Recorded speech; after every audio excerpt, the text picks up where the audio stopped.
Alors on est en amphi, on n'est pas dans la salle de réunion, d'où la difficulté peut-être pour ceux qui sont à distance. On utilise le micro de l'ordinateur, donc intervenez si jamais vous entendez plus.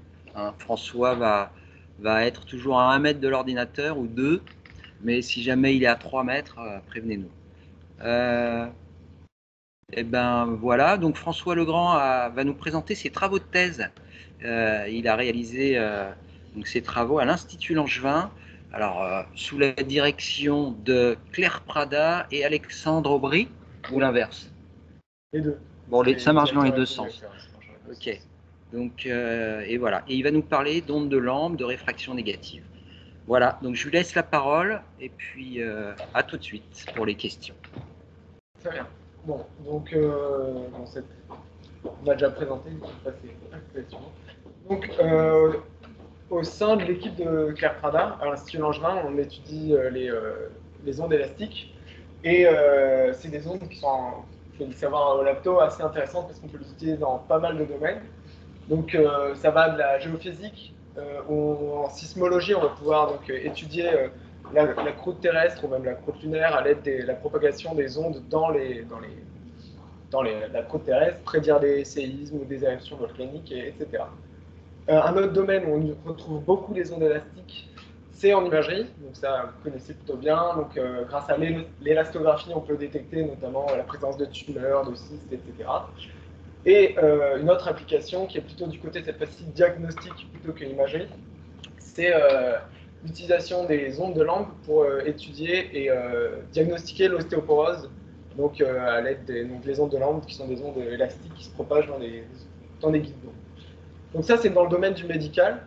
Et on peut appliquer les mêmes méthodes peu ou prou à l'industrie. Et donc dans ce cas-là, on appelle plus ça imagerie ou diagnostic, on appelle ça le contrôle non destructif. Et l'idée, c'est de venir détecter la présence de potentiels défauts ou des érosions dans des matériaux solides, type carlingue d'avion, pipeline, réacteurs nucléaires, etc. Et un dernier domaine où on utilise beaucoup les ondes élastiques, pourtant on s'en doute peu, c'est dans celui de l'information et de la communication, où ont été développés au fil des années, vu qu'on voulait réduire la taille des éléments d'électronique. On a développé la microélectronique, et il y a beaucoup de composants de microélectronique qui utilisent les filtres à ondes de surface, qui donc utilisent des résonances de surface pour miniaturiser les ondes. Et on trouve beaucoup de ces composants dans les téléphones portables. Donc ça, c'est tous les domaines d'application, enfin tous, plusieurs domaines d'application des ondes élastiques. Et en plus d'être présentes dans pas mal de domaines, elles sont aussi assez intéressantes car elles sont très souples expérimentalement, parce qu'on peut à la fois donc, les générer et mesurer les ondes élastiques en contact. Donc grâce à la piézoélectricité, on va pouvoir utiliser un transducteur piézoélectrique ou un réseau de transducteurs. Et qui plus est, les transducteurs piézoélectriques, c'est vraiment pas très cher, c'est assez facile d'utilisation et c'est très pratique. Donc ça, c'est en contact. Et aussi, on peut utiliser des méthodes dites sans contact, donc dites techniques ultrasons laser. Donc ce sont celles qu'on a principalement utilisées durant ma thèse. L'idée, cette fois-ci, c'est de venir utiliser donc, un laser qui sert de source, qui va venir chauffer localement la plaque, ou le matériau. Cette élévation locale de température va entraîner une dilatation de la matière, et cette dilatation de la matière va entraîner une déformation qui va se propager de proche en proche dans la plaque, et générer l'onde. Et ensuite, à l'aide d'un deuxième laser, on va pouvoir, grâce à l'interférométrie, mesurer le déplacement temporellement à la surface de la plaque. Donc ça, c'est les méthodes qu'on a utilisées dans ma thèse pour mesurer donc, la propagation des ondes de lampe, qui sont donc des ondes élastiques. Donc quand je parle d'ondes élastiques, on parle d'un phénomène de propagation d'une déformation dans un milieu solide. Et donc dans le cadre d'un milieu infini, on va distinguer les ondes de compression, ou dites ondes longitudinales, pour lesquelles la déformation s'effectue dans la même direction que la propagation, et les ondes transverses, ou ondes de cisaillement. Dans ce cas-là, la déformation s'effectue dans un plan orthogonal à la direction de propagation. Donc ça, c'est dans un milieu infini. Si ensuite on considère un milieu semi-infini, on va pouvoir voir à la surface de ce milieu une onde guidée qu'on appelle onde de Rayleigh. Et donc si ensuite on rajoute une deuxième surface, on se retrouve dans le cas d'un guide d'onde. Dans ce cas-là, on distingue deux types d'ondes guidées. Les ondes de lampe les ondes de lampe, qui sont des ondes guidées dans une plaque avec des composantes longitudinales et transverses, et les ondes transverses horizontales ou shear horizontales, donc vous verrez SH pour le reste de cette présentation, qui sont des ondes de cisaillement guidées dans la plaque. Donc c'est principalement ces deux types d'ondes qu'on a étudiées durant ma thèse. Donc dans le cas d'un guide d'onde, on voit apparaître donc à chaque surface du guide d'onde une onde transverse ou une onde longitudinale va être réfléchie dans une onde longitudinale et une onde transverse. Et donc on a très vite un fort couplage entre les composantes longitudinales et les composantes transverses.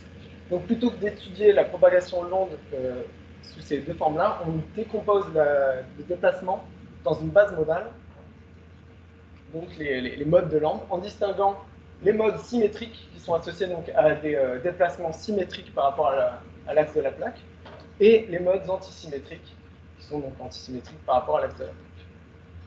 Donc je vous ai parlé d'une base modale, et donc en décomposant dans la base modale, on peut aussi donc tracer les courbes de dispersion, c'est-à-dire les couples fréquence et nombre d'ondes, pour lesquels on va avoir des modes de propagation dans la plaque. Donc on a donc là, le premier mode antisymétrique, qui est le mode de flexion à zéro. C'est un mode fondamental, c'est-à-dire qu'il existe à toutes les fréquences et à tous les nombres d'ondes. Et selon son déplacement, selon l'épaisseur, est plutôt simple. On a ensuite le mode de compression S0, qui est un autre mode fondamental. Et ensuite, si on monte dans les ordres plus élevés, on a des modes plus complexes, tels que le mode A1, le mode S2 et le mode A3. Et on voit apparaître donc une fréquence en deçà de laquelle le mode ne peut pas se propager dans la plaque. Et donc, c'est ce qu'on appelle la fréquence de coupure. Et pour ces trois modes, elle est associée à une résonance d'épaisseur en cisaillement. Donc ensuite, sur ces courbes de dispersion, on peut calculer pour chacun de ces modes à n'importe quelle fréquence la vitesse de phase, oméga sur k, qui correspond à la vitesse de propagation des fronts d'onde, ici en noir, et la vitesse de groupe, d'oméga sur dk, donc la pente, qui correspond à la vitesse de propagation de l'énergie, ou la propagation du front d'onde, ici le paquet d'onde en bleu. Donc ça, c'était pour certains modes. Et ensuite, on voit apparaître pour le mode S1 un cas particulier. En effet, sa fréquence de résonance est associée à une résonance en compression. Or, ta fréquence de coupure est très proche de la fréquence de coupure du mode S2. Mais elles sont de nature différente. Il y en a une, c'est une compression, et une autre, c'est le cisaillement. Du coup, on a une répulsion de la branche S1. On voit apparaître donc ce qu'on appelle une branche rétrograde, un mode rétrograde, car sur cette partie de la courbe, la vitesse de phase est de signe opposé à la vitesse de groupe. On a donc les fronts d'onde qui vont dans un sens, et le paquet d'onde de l'énergie qui va dans le sens opposé. Et c'est un phénomène assez particulier qui peut permettre notamment la réfraction négative. On y viendra après. Un autre point à noter, c'est que de par cette répulsion, la branche, on voit apparaître un point pour lequel la dérivée est nulle, donc la vitesse de groupe est nulle. Donc c'est le point qu'on appelle ZGV pour Zero Group Velocity. Et vu que la vitesse de groupe est nulle, le mode ne se propage pas et résonne localement très fortement. Donc on a, grâce aux ondes avec les ondes de Lampe, des propriétés dispersives plutôt exceptionnelles, et ce naturellement. Donc ça a été indiqué dès le début du XXe siècle par Horace Lampe.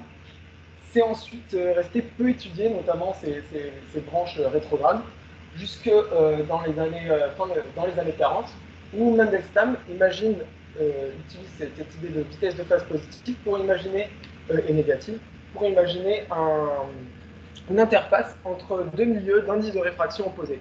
Donc dans un cas standard, on a une onde incidente entre deux indices de réfraction, des indices de réfraction de même signe. L'onde incidente est réfractée avec un angle positif par rapport à la normale, et l'onde réfractée a son vecteur d'onde qui est dans le même sens que le vecteur de Poynting, c'est-à-dire que les fronts d'onde vont dans le même sens que l'énergie. Dans le cas d'une interface entre deux ondes d'indices opposés, notre onde est toujours incidente est toujours réfléchie, mais elle est réfractée avec un angle opposé à celui auquel on s'attend normalement. Et de plus, on voit que le vecteur d'onde est opposé au vecteur de Poynting, c'est-à-dire que les fronts d'onde vont dans la direction opposée de l'énergie. Et donc, il appelle ce phénomène donc réfraction négative. Et ça reste théorique et c'est peu étudié. Jusque vers la fin des années 60, où Vézélago indique que grâce à la réfraction négative, on pourrait concevoir, ça reste plutôt théorique, on pourrait concevoir une lentille plate qui permettrait donc de focaliser une source en un point image tout en s'affranchissant des aberrations géométriques, de par la nature plate de cette lentille. Et encore une fois, c'est globalement resté dans le vide, jusque dans les années 2000, où John Pendry indique qu'une telle lentille de Vézélago peut être intéressante en plus du côté s'affranchir des aberrations géométriques. Ça peut être intéressant car elle permettrait également de transmettre les composantes évanescentes de la source. Donc les composantes évanescentes, c'est ces composantes très fines qui décroissent très fortement et du coup qui limitent la focalisation. Et du coup, avec une telle lentille, il indique qu'on pourrait transmettre ces composantes évanescentes et du coup vaincre la limite de diffraction et focaliser extrêmement bien. Et il indique également qu'on peut réfléchir et développer des dispositifs plus complexes que juste une lentille plate. Il imagine donc notamment le concept de milieu complémentaire. On vient adjoindre deux bandes d'indices opposés, et chacune des bandes réfracte négativement ce qui se passe dans l'autre bande, et donc on arrive ainsi à camoufler la diffraction. Et il imagine également le cas de figure où on viendrait placer une source, cette fois-ci dans les milieux complémentaires, et donc par réfraction négative successive, on piégerait une onde dans un milieu autour d'un point. Donc, donc ça, il imagine, ça reste théorique, il dit il y a plein de possibilités de manipuler les ondes de façon inhabituelle si on arrive à avoir de la réfraction négative. Et donc, pour ce faire, ont été développées deux stratégies. Donc, celle des cristaux phononiques, qui est le pendant acoustique des cristaux photoniques, où l'idée est de venir structurer le milieu à l'échelle de la longueur d'onde pour pouvoir guider les ondes grâce à des zones de bandes interdites, etc. Ça, c'est un des idées. L'autre idée, c'est celle des métamatériaux. Cette fois-ci, on vient structurer le milieu à une échelle bien inférieure à la longueur d'onde. Et donc, le matériau présente des paramètres effectifs exceptionnels qui permettent d'obtenir la réfraction négative. Cependant, ça marche, hein, mais la conception de ces matériaux est très complexe. Et de plus, ça présente d'importantes pertes par dissipation.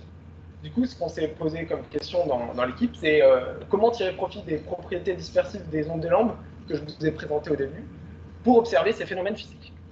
Donc, dans un premier temps, je vais vous présenter donc, une étude théorique et comment on a développé un modèle semi-analytique afin d'optimiser ce phénomène de réfraction négative.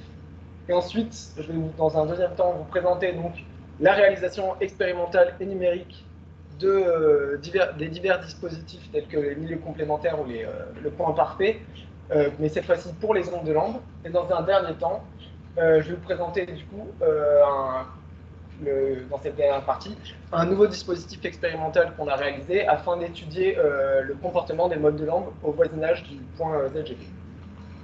Donc avant toute autre chose, dans la suite de cette présentation, je ne vais plus tracer les courbes de dispersion en fonction du nombre d'ondes, mais en fonction du module du nombre d'ondes, c'est-à-dire que je vais replier cette partie négative pour plus de lisibilité. Donc, comment obtenir la réfraction négative avec les ondes de Lamb?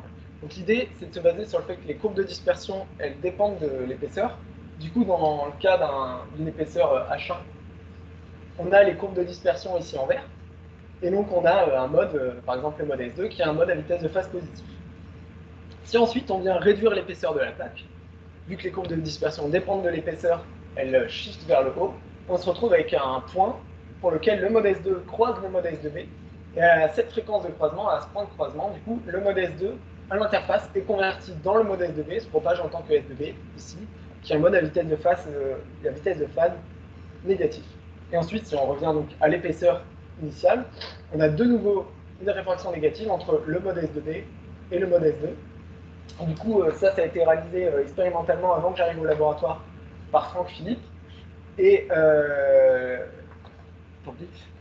du coup, on voit ici dans cette zone-là qu'on a un mode à vitesse de phase positive qui est réfracté négativement et qui vient se focaliser dans la partie mince. Et ce mode est ensuite réfracté négativement et refocalise dans la partie épaisse. Donc ça, c'est obtenu expérimentalement dans une plaque de Durand.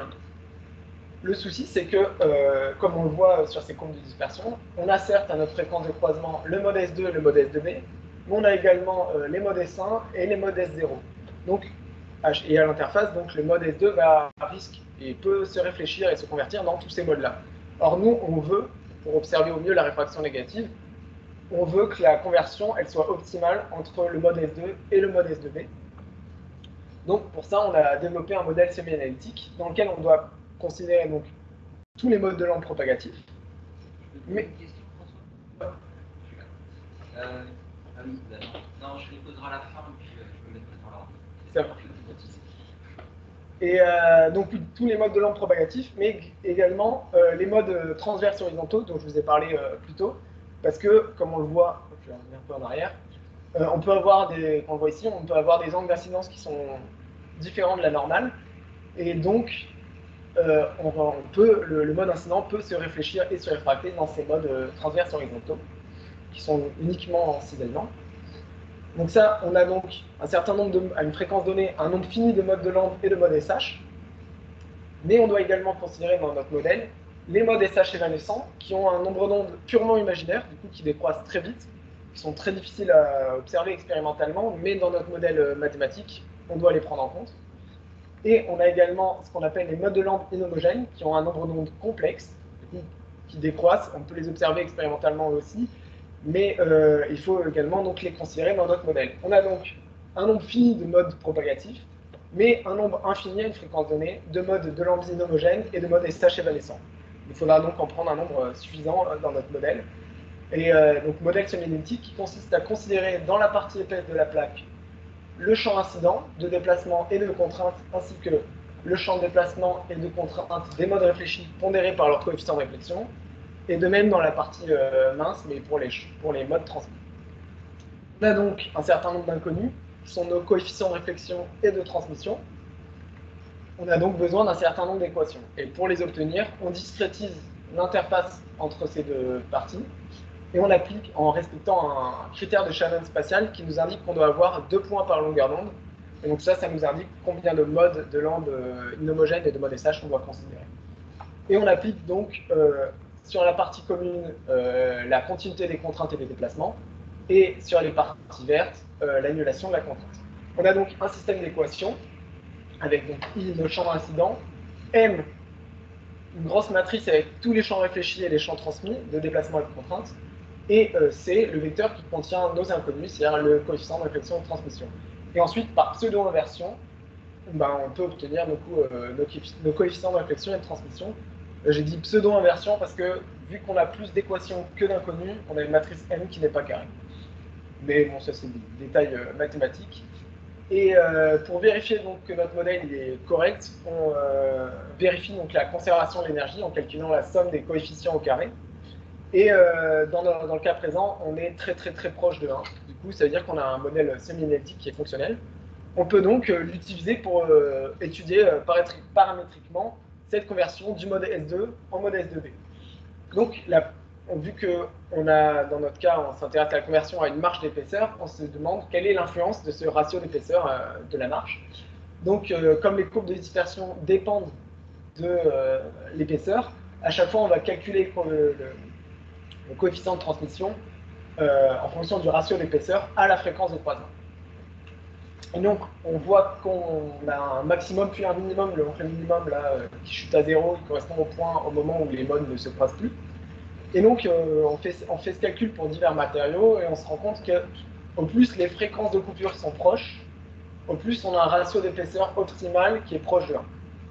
Et on fait ce calcul pour divers matériaux. On note que le cuivre, le duralumin et le laiton semblent être des bons candidats. Mais du coup, on se dit, bon, il faudrait étudier plus amplement l'influence du matériau. Donc, on a étudié, j'utilise mon modèle en étudiant l'influence du coefficient de Poisson, donc nu, qui est un coefficient qui relie la vitesse des ondes longitudinales à la vitesse des ondes transverses, et du coup pilote l'écart entre les deux fréquences de coupure qui nous intéressent. Et on voit apparaître un maximum assez intéressant à nu égale entière. Le souci, c'est que pour nu égale entière, on voit que le croisant entre le mode S2 et le mode S2B s'effectue à k égale 0 et à un ratio d'épaisseur de 1. Donc on a un cas de figure, on n'a plus de marge et en fait les modes sont les mêmes. Et en plus, ce qui est assez problématique, c'est que si le croisement s'effectue proche de k égale 0, ça veut dire qu'il s'effectue pour une longueur d'onde qui est infinie, et expérimentalement on ne veut surtout pas ça. Donc cette étude nous confirme que le duralumin qui avait été utilisé précédemment au sein du labo est plutôt un très bon compromis, car on a une transmission élevée, et ce pour une longueur d'onde raisonnable. C'est-à-dire que la longueur d'onde, elle est de l'ordre de 10 fois l'épaisseur de la plaque. Et donc, vu qu'on a des plaques qui font 1 mm d'épaisseur, c'est carrément gérable. Et on a également une faible atténuation. C'est pour ça qu'on a choisi le duralumin plutôt que le cuivre. Et en plus, c'est moins cher.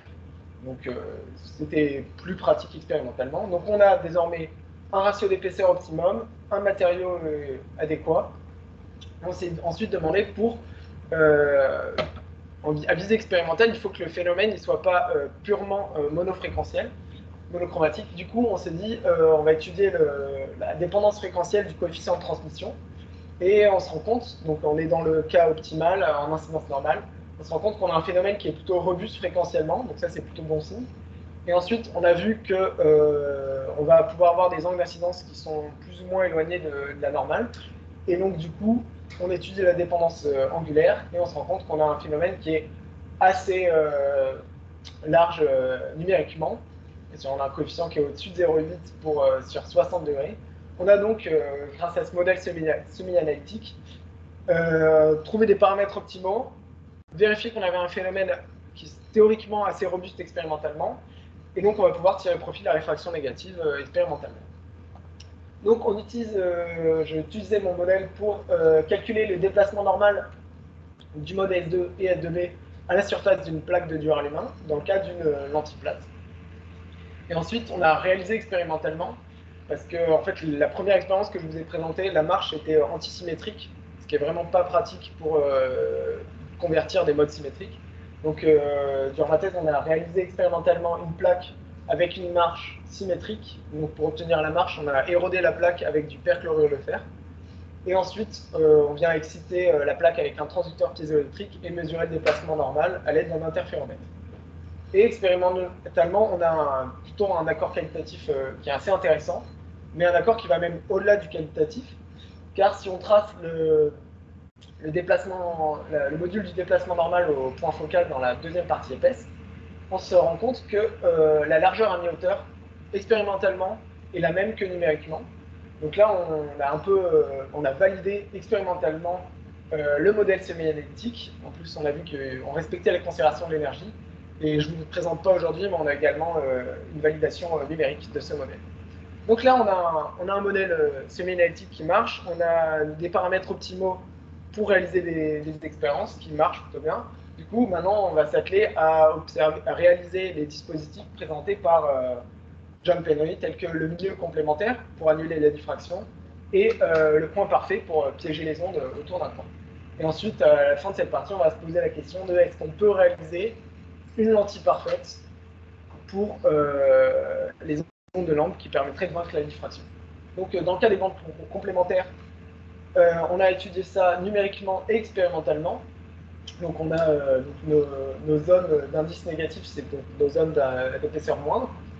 Et on voit donc qu'on a bien, en sortie de ces bandes complémentaires, de nouveau un front d'onde cylindrique. On a donc camouflé, annulé la diffraction. C'est d'autant plus flagrant si on adjoint les deux parties, on voit bien la continuité des flux. Expérimentalement, donc toujours avec une plaque de duralumin et donc cette fois-ci plutôt que de l'érosion chimique, on a utilisé de l'électroérosion pour obtenir nos parties minces. Et on voit donc qu'on obtient, modulo des imperfections expérimentales, de nouveau une belle continuité des fronts d'onde. Donc on arrive à compenser la diffraction grâce au concept de bande complémentaire pour les ondes de lampe. Donc ça, c'est dans un cas des bandes complémentaires. Ensuite, on s'est demandé ce qu'il advenait pour un objet un peu plus complexe que juste une bande complémentaire.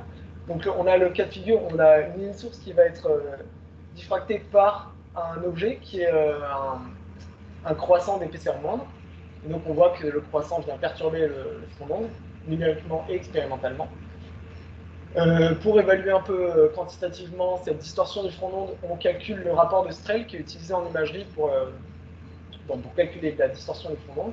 Et on note que numériquement, expérimentalement, arrivé au niveau du croissant, ce rapport chute, indiquant que le front d'onde est plutôt perturbé. Et donc ensuite, on vient ajouter, après ce croissant, une bande complémentaire, donc avec un croissant d'un dispositif dans une zone d'indice négatif. Et donc, on va obtenir numériquement et expérimentalement à restructurer à récupérer le front d'onde plan donc annuler la diffraction induite par le croissant. On le voit de nouveau sur le rapport de Strel où ça chute au niveau du premier croissant et en sortie du module complémentaire, c'est de nouveau rehaussé. Un peu moins bien expérimentalement, ça c'est dû à des imperfections. On n'a pas réussi à obtenir exactement le pendant négatif du croissant, parce qu'on a fait ça par érosion chimique, donc les coins ils sont assez difficiles à faire et l'excitation n'était pas purement une source. On arrive expérimentalement et numériquement à compenser la distorsion d'un front d'onde induit par un objet. Ensuite, on s'est posé la question du cas du double coin parfait. L'idée est donc de venir piéger une onde autour de ce coin. Et donc numériquement, on voit bien qu'on a notre source qui est ici, qui refocalise dans chacun des cadrans. On perd en définition dans le cadran opposé parce qu'il y a une partie des rayons émis par la source qui déjà n'atteint même pas la première, géométriquement n'atteindra pas la première interface et donc ne sera pas réfractée négativement. Et notre partie des rayons est réfractée négativement qu'une seule fois et du coup n'atteindra pas le cadran opposé. Mais on refocalise quand même plus ou moins bien dans chacun des cadrans.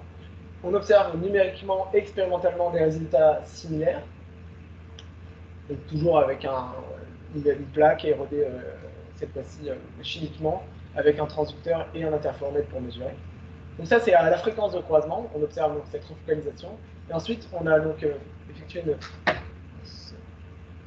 transformée de Fourier pour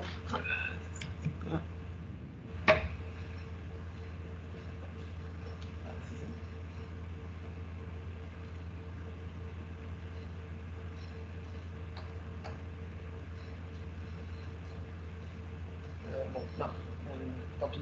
On était censé observer que donc, la source, on voit le point, l'onde diverger ici, refocaliser dans chacun des cadrans, refocaliser ici, puis refocaliser dans ces deux cadrans, puis refocaliser ici, et ainsi de suite. Assez bien numériquement, un peu moins bien expérimentalement. Je vous laisse imaginer. Désolé. Et donc on arrive à piéger l'onde, faudra me croire, autour du point parfait. Donc on a réussi à obtenir une première preuve de concept expérimental de camouflage des ondes et de piégeage des ondes pour les ondes de Lang. Cependant, dans tous ces cas-là, la réfraction négative, elle est entre le mode S2 et le mode S2B, qui sont des modes propagatifs. Et du coup, on a une focalisation qui est limitée par la diffraction. Et donc, on s'est demandé comment obtenir ce que John Penry appelle une super lentille. Et donc, on s'est d'abord, on a pensé à cette analogie qu'il y a entre la conjugaison de phase et la réfraction négative. En effet, dans une expérience à conjugaison de phase ou de retournement temporel, on ne doit plus voir mon 2 secondes, je reprends mon pointeur. Hop. On a donc une onde émise par une source qui atteint un miroir à conjugaison de phase, qui renverse le vecteur d'onde et du coup l'onde revisse sa vie en sens inverse et revient focaliser au niveau de la source. Et dans le cas de la réfraction négative, c'est un peu la même chose, c'est-à-dire qu'une fois qu'on arrive à l'interface, cette fois-ci on renverse uniquement la composante transverse, et du coup l'onde vit une vie parallèle en symétrique et vient focaliser donc à un point image symétrique de la source. Or, au sein du laboratoire, l'équipe de Fabrice Lemout avait présenté vous avez montré que dans le cas d'une expérience à conjugaison de phase, si on venait rajouter une métallentie qui permet de traduire les composantes évanescentes de la source en composantes propagatives. Ensuite, ces composantes propagatives se propagent jusqu'au miroir à conjugaison de phase. Donc là, on a l'expérience tranquille de conjugaison de phase. Hop, on renverse, ça vit sa vie en sens inverse, ça revient vers la métallentie, qui reconvertit du coup les composantes propagatives en composantes évanescentes. On arrive à avoir une focalisation sur longueur d'onde au niveau de la source. Du coup, on s'est dit, bon, on peut peut-être faire la même chose avec notre lentille, avec notre lentille plate. On viendrait donc rajouter une métallentie proche de la source pour convertir les ondes évanescentes en ondes propagatives. Ensuite, on a notre réfraction négative, comme je vous ai présenté depuis le début. Et on vient rajouter au niveau de l'image une nouvelle métallentie qui permettrait donc d'obtenir une super focalisation au niveau de la source. Donc on a imaginé, dans mon cas, avoir comme métallentie une suite de résonateurs qui sont en fait des trous bornes, c'est-à-dire non traversants, d'une épaisseur, d'un rayon inférieur à la longueur d'onde et avec une distance entre chacun des diffuseurs inférieure à la longueur d'onde. Et un trou-bande car on a besoin en fait que le mode S2 soit réfléchi principalement à lui-même. On ne veut pas qu'il y ait plus de conversion qui viendrait perturber complètement notre lentille.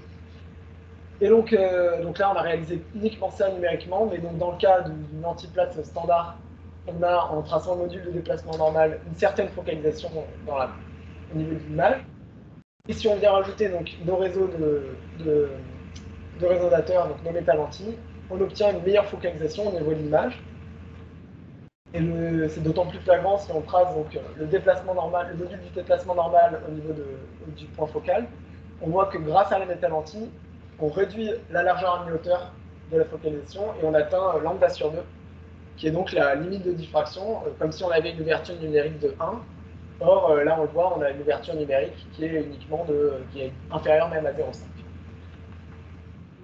En traçant la transformée de Fourier de ce qu'on a ici, on voit qu'on a à la fois donc, rehaussé tout ce qu'on avait de propagatif, ici entre les deux barres noires, mais également augmenté un petit peu les composantes évanescentes.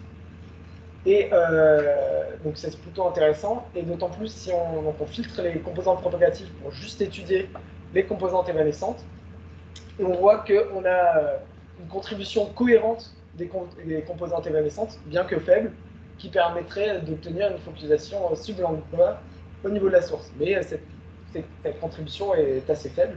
Mais bon, on a une première tentative, on s'approche d'une première preuve de concept d'une super lentille pour les ondes de Land. Donc ça, c'est vraiment sur la toute fin de ma thèse, et du coup, il reste à travailler là-dessus pour essayer d'obtenir et mieux étudier le choix des résonateurs, parce que là, ça a été fait à la jaugée en fait, mais on pourrait étudier l'influence de la forme, de la disposition, du nombre de résonateurs, et à mon avis, on pourrait obtenir les mêmes résultats expérimentaux. Donc maintenant, je vais vous présenter donc le dispositif qu'on a développé également donc sur la fin de ma thèse, qui nous permet d'étudier fréquentiellement le comportement des modes de Lamb au voisinage de ce point particulier qui est le point ZGV. Donc c'est ce point où la vitesse de groupe est nulle et du coup on a une résonance locale très importante qui est due en fait aussi à un peu à l'interaction entre proche de ce point on a l'interaction entre le mode S1 propagatif et le mode S2B rétropropagatif. Et donc ça résulte en une résonance localisée très forte.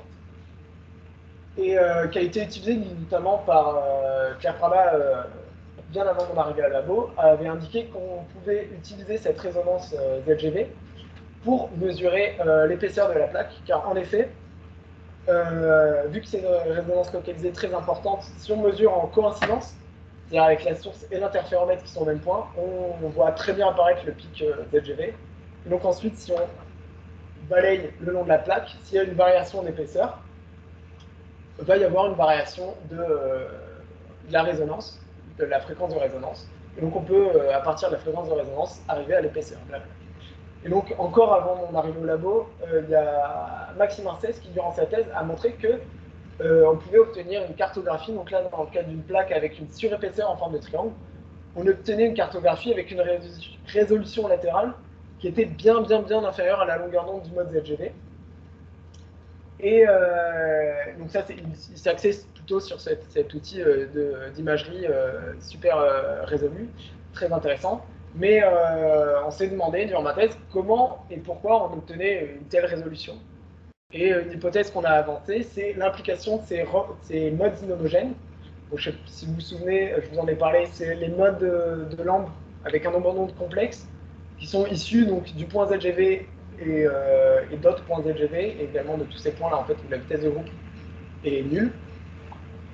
Et donc on se demandait si ces modes de Lamb avec une partie imaginaire pourraient jouer dans cette super résolution.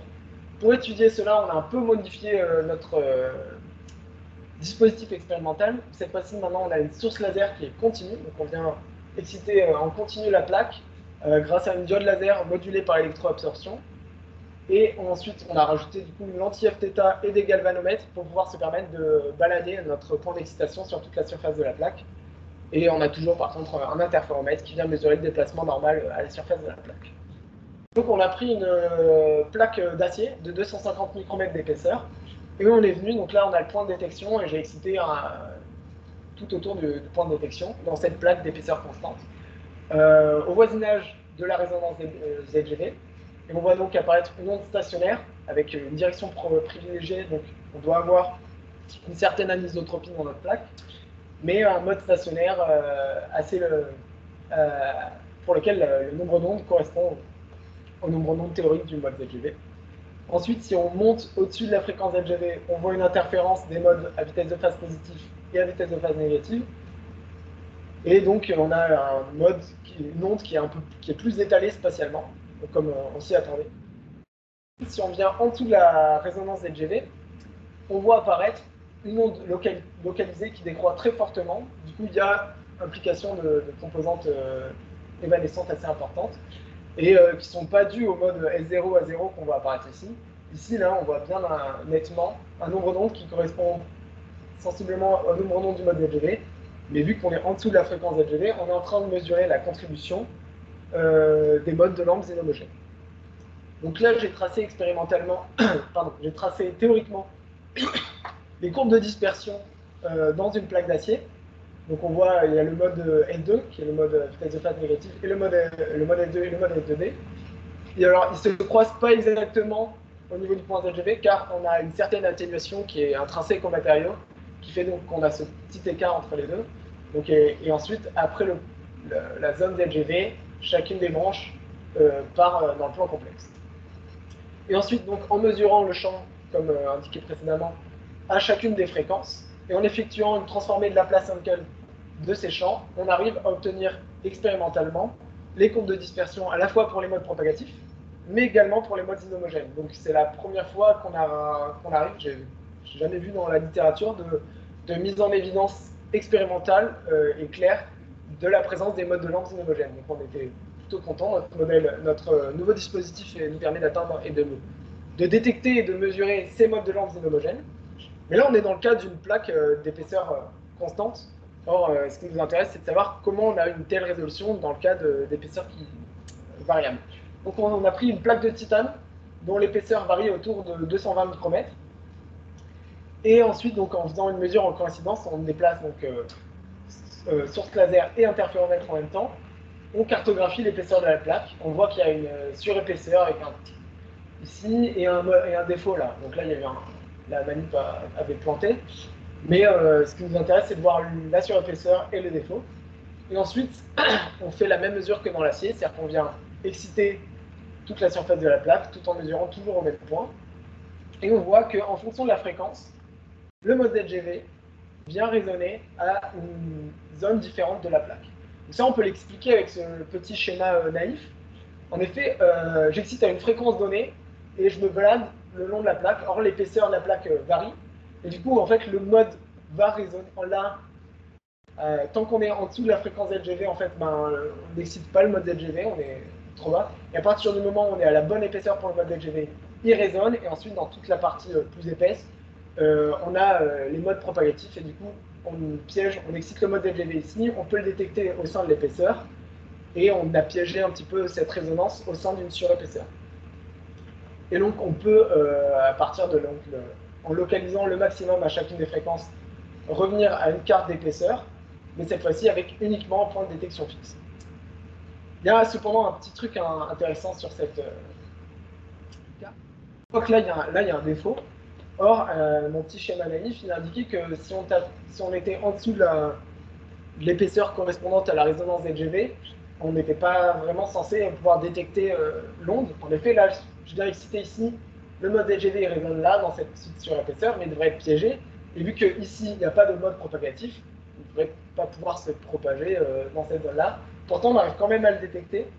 Et du coup, on a émis l'hypothèse qu'il y aurait un transport d'énergie par effet tunnel grâce aux modes de lampes inhomogènes, qui sont ces modes donc, qui sont en dessous du point ZGV, et qui ont une partie évanescente. Pour un peu étayer cette hypothèse, on a décalé notre point de détection en dehors de la surépaisseur, et on voit qu'on arrive bien à détecter la résonance du mode ZGV, alors qu'on est dans une zone, on voit ici dans la carte d'épaisseur, on est dans une zone où la fréquence de résonance du mode LGV est bien plus élevée, donc on n'est pas censé pouvoir le détecter. Et de plus, on remarque que si on trace une coupe de cette résonance, elle est effectuée sur une distance qui est de l'ordre d'un pas de mesure.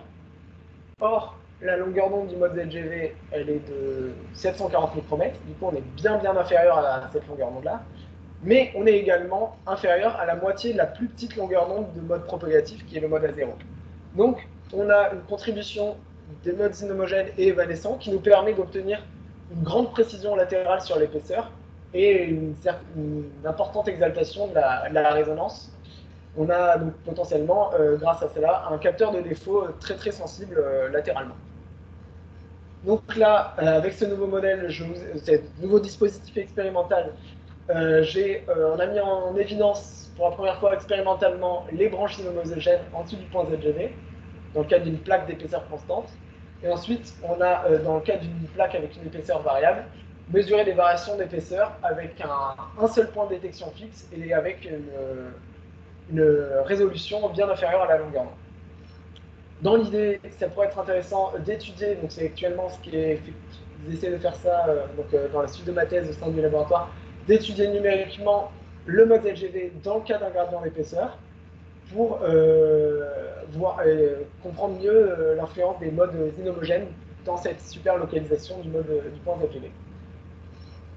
Donc ensuite, on a utilisé le même dispositif expérimental en essayant de l'améliorer. Pour cette fois-ci, c'était l'idée initiale de ce nouveau dispositif, pour façonner spatialement la source. C'est-à-dire qu'on va utiliser un SLM, un modulateur spatial de lumière. Donc c'est un petit écran à cristaux liquides où chacun des pixels va pouvoir déphaser une onde lumineuse incidente. Et ensuite, grâce à la lentille et par transfert de Fourier, on peut façonner l'onde sur la plaque comme on veut. Donc dans notre cas, l'idée c'est d'avoir de contrôler spatialement la source laser avec une forme annulaire pour pouvoir du coup, dans le cas par exemple de la plaque d'acier, on avait une anisotropie et donc avec une source annulaire on pourrait s'affranchir des influences de la direction de propagation de la source. Donc dans le cas d'une excitation annulaire, on peut aussi, en intégrant, donc on peut retrouver, mesurer à la fois la fréquence de résonance du mode ZGV et son nombre d'ondes, parce qu'au point de détection, on a une contribution à la fois de l'onde émise par l'anneau, donc onde convergente puis divergente, qui suit une fonction de Bessel, et la contribution d'un point fixe au milieu, qui est due en fait au fait que le SLM, c'est un petit écran, comme je l'ai dit, et du coup, entre chaque pixel, il y a une partie qui ne modulera pas la phase, et donc ça résulte en ces points où rien n'est modulé. Donc on prend en compte également la contribution de ce point central. C'est une onde divergente, mais vu qu'on détecte à ce niveau-là, on a juste une constante. Et donc théoriquement, on voit que en faisant varier le rayon de l'anneau, notre déplacement normal va suivre cette fonction, et donc l'écart entre les zéros va nous indiquer le nombre d'ondes. Donc on fait la mesure à toutes les fréquences pour différents rayons d'anneau. On voit donc qu'on peut mesurer la fréquence de résonance, et également entre chaque zéro, on a notre nombre d'ondes du mode ZGV. On a cependant dans notre prédiction théorique oublié un facteur en exponentielle moins gamma R0, donc qui prend en compte à la fois l'atténuation intrinsèque du matériau, mais pas que, parce qu'en fait l'atténuation intrinsèque du matériau, elle est bien inférieure au gamma qu'on a ici dans les faits. Donc on se dit, bon ben le souci c'est qu'on a,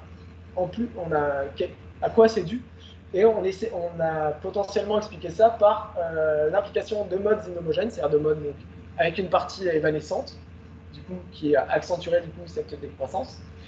Et on se dit, mais on est dans une plaque d'épaisseur constante, pourquoi on a ces modes inhomogènes qui viendraient nous embêter? L'idée c'est qu'on a peut-être un gradient de température, et même peut-être on a un gradient de température. En effet, on a une énergie fixe fournie par le laser, et on a un anneau qui est de plus en plus grand. Et du coup, on a une énergie surfacique déposée sur la plaque, qui, au plus l'anneau est grand, au moins on a d'énergie surfacique, et du coup, au moins on chauffe la plaque localement. Et on peut assimiler un changement de température d'un matériau à un changement d'épaisseur. C'est-à-dire que Si le matériau est plus chaud, c'est comme s'il était plus dilaté, du coup plus épais. Et donc une variation de température, on l'assimile à une variation d'épaisseur. Et on a vu qu'une variation d'épaisseur pouvait induire dans nos mesures la présence des modes de lampes inhomogènes et du coup de parties évanescentes. Et donc là c'était vraiment sur la toute fin de ma thèse. Et du coup on a laissé là l'utilisation du SLM. Or on avait plein d'idées à la fois, donc essayer de mesurer l'anisotropie. Donc grâce à ce dispositif on pourrait exciter, au lieu d'avoir un anneau, pour avoir une ligne source qu'on pourrait faire tourner. Et donc en fonction de la direction de propagation, on voit que la rémanence ZGV, elle dépend, à cause de l'anisotropie, elle dépend de la direction de propagation. Donc on aurait pu refaire ces mesures-là, mais beaucoup plus facilement.